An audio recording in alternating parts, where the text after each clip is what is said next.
The Schwan's USA Cup has kicked off at the National Sports Center. Over the years, more than 50,000 USA Cup games have taken place, and this year, the tournament hit a couple of major milestones. USA Cup is celebrating its 30th birthday this year, and we're doing it by welcoming our greatest number of teams ever. We broke a record that we set last year. We have 1,060 teams from 19 countries and 21 states. The tournament carries with it several storylines. Local residents are sure to notice the increase in traffic, as well as the increase in people visiting local establishments. While the traffic might cause a few headaches, the result of the huge influx of people means big business for local retailers. USA Cup produces just under $21 million of economic impact in just a 9-day period. For people that live in the Blaine, Coon Rapids, and Oka County area, people are well aware of our impact on the community. For sure, there's more traffic. There's, the stores and restaurants are really, really busy. We for sure impact the community in a positive economic sense. The USA Cup is also looked at as an innovator in youth sports. This year, the tournament will be the first in the United States to institute the Handshake for Peace. Handshake for Peace is a program that was initiated in Norway by the Norwegian Football Federation.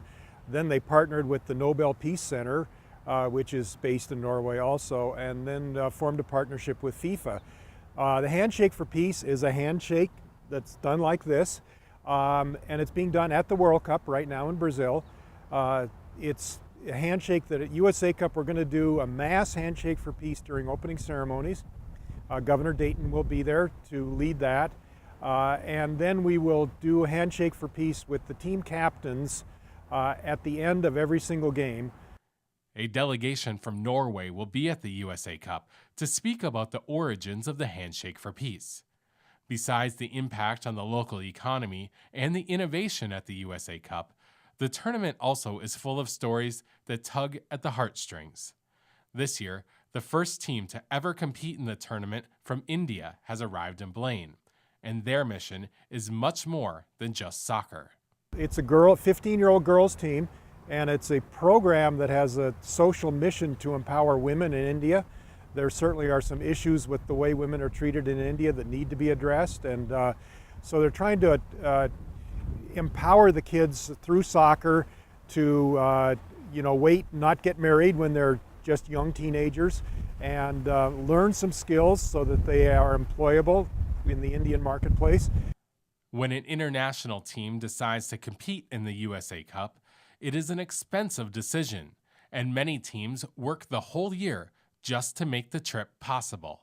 They're probably, spending $30,000 to come to this tournament with all the airfares and everything. They initiated the contact with us. The team had attended a tournament in Spain last year, had a great experience, and said do it again.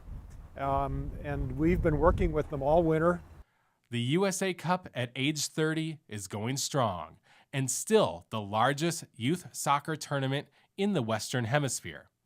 According to Barkley, one reason for the success of the tournament has nothing to do with the competition on the field. We say they're here for a week, but they'll remember it for the rest of their lives. And we have special events. We have 2 evening games with Minnesota United FC. We have the first appearance by an English Premier League team playing Minnesota United, Swansea City, playing on the 19th, the last day of the tournament. We have lots of activities to keep the kids busy. Some are educational, some are just fun.